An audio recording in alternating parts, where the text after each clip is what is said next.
दिनांक 2 ऑगस्ट 1905 रोजी Bombay electric supply and tramways company limited ही कंपनी अस्तित्वात आली. वाहतुकीप्रमाणेच शहराच्या वीज पुरवठ्याची जबाबदारी या कंपनीने स्वीकारली.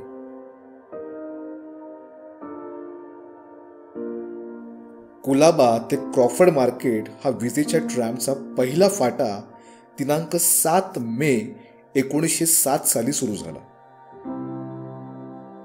पुढच्या 2-3 महिन्यातच नवी ट्रॅम बोरीबंदर ते जे हॉस्पिटल, जे ते राणीची बाग अशी धावू लागली.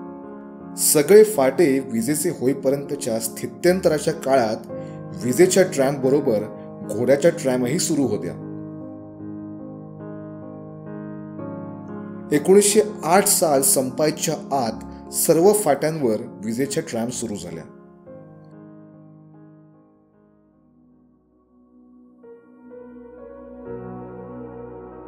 ट्रॅमच्या नवीन फाट्याचे काम सुरू करण्या अगोदर ट्रॅम कंपनीला महानगरपालिका आणि शासन यांची अनुक्रमे संमती आणि परवानगी घ्यावी लागे. नव्या फाट्याशी ज्या घटकांचा संबंध येत असेल त्यांचे मत, शिफारसी विचारात घेऊन अशी संमती आणि परवानगी दिली जाईल. या संबंधातील पत्रव्यवहार आणि अन्य अनपेक्षित घटनांमुळे एखाद्या फाट्याची योजना वर्षानुवर्षे दप्तरी पडून राहील. तोपर्यंत ट्रॅमची गरज इतकी वाढे की मुळात कंपनीने सुचवलेल्या योजनेचा पाठपुरावा महानगरपालिकेला करावा लागे. गिरगाव नाक्यापासून गोवालिया टँक पर्यंतच्या ट्रॅम फाट्याची कथा यामुळे वर्षानुवर्ष लोंबकळत राहिली होती. ही योजना कंपनीने प्रथम 1905 सालात विचाराकरिता महानगरपालिकेकडे पाठवली. त्याला तात्काळ संमती मिळाली. पण त्याच सुमारास चौपाटीपासून गोवालिया टँक पर्यंत जाणाऱ्या रस्त्याची आखणी बॉम्बे इम्प्रूव्हमेंट ट्रस्टने केली होती. या रस्त्याचे काम पूर्ण होईपर्यंत ट्रॅम फाट्याचे काम स्थगित करावे अशी सूचना शासनाने केली.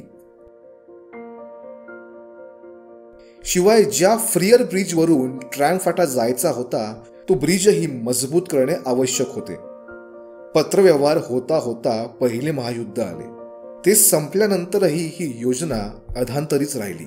शेवटी वाहतुकीच्या दृष्टीने या फाट्याची गरज इतकी वाढली की फाट्याचे काम सत्वर हाती घ्यावे म्हणून महानगरपालिकेने 1922 सालात कंपनीकडे लगडा लावला.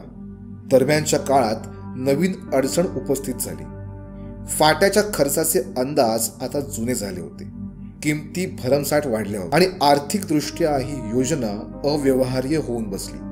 शेवटी वाहतूक सेवा म्हणून कंपनीने नाराजीने या योजनेला मान्यता दिली आणि हा फाटा 1924 मध्ये तयार झाला. पण प्रत्यक्ष वाहतुकीला अजून 2 वर्ष थांबावं लागलं.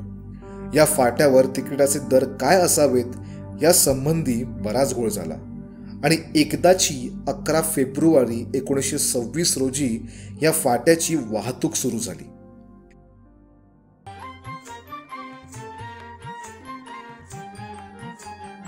विजेच्या ट्रॅमचे मुंबईकरांनी हार्दिक स्वागत केले.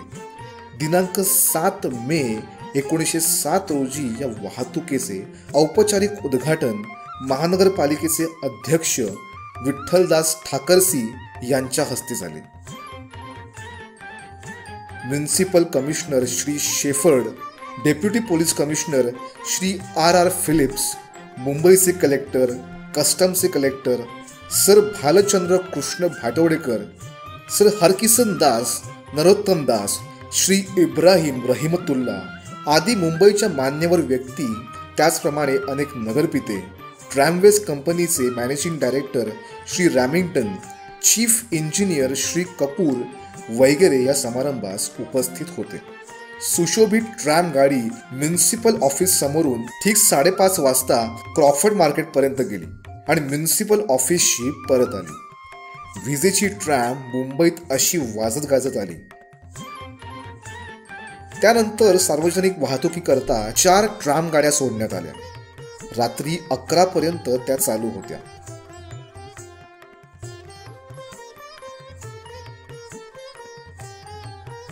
या ट्रॅममधून प्रवास करण्याकरता मुंबईकरांनी एकच गर्दी केली. दुसऱ्या दिवसापासून ट्रॅमचा प्रवास सर्रास सुरू झाला. नागरिकांनी एकमुखाने दाद दिली. वाह, किती जलद, किती आरामशीर, किती स्वस्त. याच दिवशी दुर्दैवाने अपघाताचेही अनावरण झाले. धावत्या गाडीतून उतरताना कोणी मालवणकर नावाचा माणूस खाली पडला. पाय चाकाखाली सापडला आणि शेवटी पाय कापावा लागला. विजेची ट्रॅम सुरू झाली आणि पाठोपाठ नागरिकांची कौतुकाची, सूचनांची पत्रे येऊ लागली. मालवणकर अपघात खूप गाजला. असा अपघात होऊ नये याकरता अनेकांनी कंपनीला अनेक प्रकारच्या सूचना केल्या. कुलाब्यापासून बोरीबंदर पर्यंत फक्त 6 थांबे आहेत म्हणून एका प्रवाशाने तक्रार केली होती. उजव्या बाजूने प्रवाशांनी चढू नये त्याकरिता सध्याच्या साखळीऐवजी अधिक प्रतिबंधक योजना असावी अशी सूचना करून एका पत्रात लेखकाने मालवणकर अपघाताचे स्मरण करून दिले.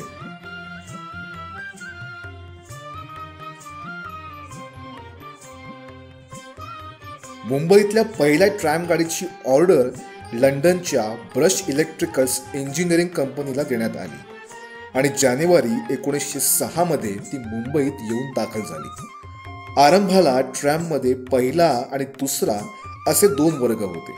काही दिवसांनी पहिला वर्ग रद्द करण्यात आला.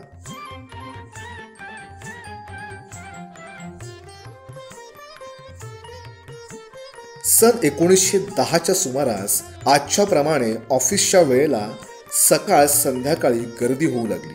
उपलब्ध गाड्या पुरेनाशा झाल्या. ट्रॅमला ट्रेलर लावून ही समस्या सोडवण्याचा प्रयत्न झाला. तेवढ्यानेही भागेना तेव्हा 3 ट्रॅम गाड्या एकाला एक जोडण्याची परवानगी कंपनीने महानगरपालिकेकडे मागितली. या योजनेला पोलीस कमिशनरनी विरोध केल्यामुळे ती मागे घ्यावी लागली. गर्दी तर आवरत नव्हती. तेव्हा अधिक प्रवाशांची वाहतूक करता यावी म्हणून उभ्याने प्रवास करता येईल अशा गाड्यांची कल्पना निघाली. त्याला महानगरपालिकेची परवानगी मिळाली. जानेवारी 1914 पर्यंत ही योजना चालू होती.